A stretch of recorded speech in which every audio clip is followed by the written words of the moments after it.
All right, Cheyenne, why don't you introduce yourself? Well, hello, my name is Cheyenne. When did you come to Royal?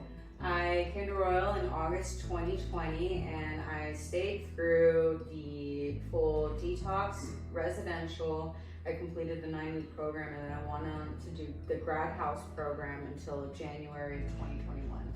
Great. And you've been clean ever since then? Ever since, yeah. That's wonderful. And what'd your life look like before you came to treatment? Before I came to treatment, I had reached what was my rock bottom. I was homeless in Portland, Oregon. I had no shoes. I had been wearing the same clothes for months. And it was starting to become summer, and so the clothes were adhering to my skin from the sweat and just being on me for so long. And I didn't have a phone, I didn't have a car, like I said, no shoes. My feet hurt so bad that all I could do was walk, and so I spent all my days and nights just walking up and down the streets. And the only pastime activity I could do was I would find these little local take one book libraries that people would put outside their house, and I would take one and I would just read, and that was the most activity I had that would actually take up time.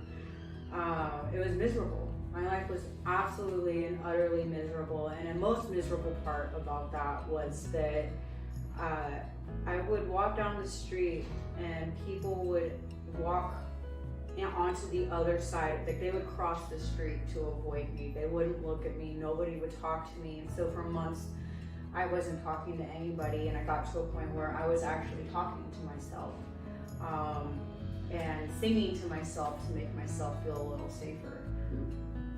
Okay. And then in comparison to that, how does your life look now? Well, present day, my life is phenomenal, and to tie into that, I have so many people in my community that I get to talk to and that I can rely on, and then they can also rely on me. I think community has been the biggest part of my recovery. I moved out to Washington after I came to Royal, and I guess I just never left Royal because I work here now. But you know, the first friendly face I met out here was John's, and he greeted me, and I was a total mess, and I remember it well. you know, I couldn't find my cigarettes, so he gave me one of his, and you know, led me into the treatment center with a cigarette, you know, and that worked. And you know, I moved out here with nothing, right? I didn't have anything except for the stuff that my mom got me before treatment, and I had no community to go back home to. I had nothing to go back home to, so I decided that it was time to create a new home for myself, and I was able to foster that here. And it started by creating a home within Royal Life. I found all these incredible people that had the same drive and the motivation that I did, and I really clung on to them. And we started coming to groups so early. When we moved to the 9-week program, we started our own Bible study morning group at 6 in the morning. And then we would do the meetings at 7 in the morning, even though we weren't required to yet, you know. And it was just incredible to be surrounded by people that shared the same, you know, ideals and had the same set of values as I did. And then that branched off. I went to my first meeting and I was able to create a community through NA and AA, and that really grounded me to live and make this my home in Washington. And what was your first impression of Royal when you came in? You kind of touched on it a little bit. You were my first impression. Other than me. Did you feel safe? Did you feel scared? You were scared, I'm sure. Maybe nervous is a better word. No, actually, I had been previous times to treatment very nervous and scared, but this time, after having been homeless for so long, when I arrived to Royal, I knew I was going to be safe. Before I even showed up in actual Royal, I knew that this was going to be safe for me. And then when I actually got into Royal, they had ice cream and they had musical instruments and game room, and I was not used to that kind of luxury in a treatment center. Usually it was very confined, and the most that you had to do was like watch a DVD player that a counselor brought you, and this was a lot more liberties and confinement, you know. And I felt safe for the first time in years. I finally felt that I was actually safe, which is why I didn't leave. You know, I knew that this was the structure that I needed. And what do you feel some of the more important things you learned at Royal while you were in our program? I learned humility. I came in here thinking I knew everything, and you couldn't tell me anything I didn't already know, and I would try to take over the groups. And I was, you know, if I had someone like me in my groups, I would probably think that they wouldn't make it because they're closed. I was closed-minded. I wasn't being honest with myself. But near the end of my stay, I learned how to open my mind and actually listen rather than try to take control. And that was something that I've always struggled with, was trying to control everything. Mm-hmm. And I allowed things to just be. And the biggest tool I learned was radical acceptance, to just be able to accept things as they are and to know that the only thing I can change is me.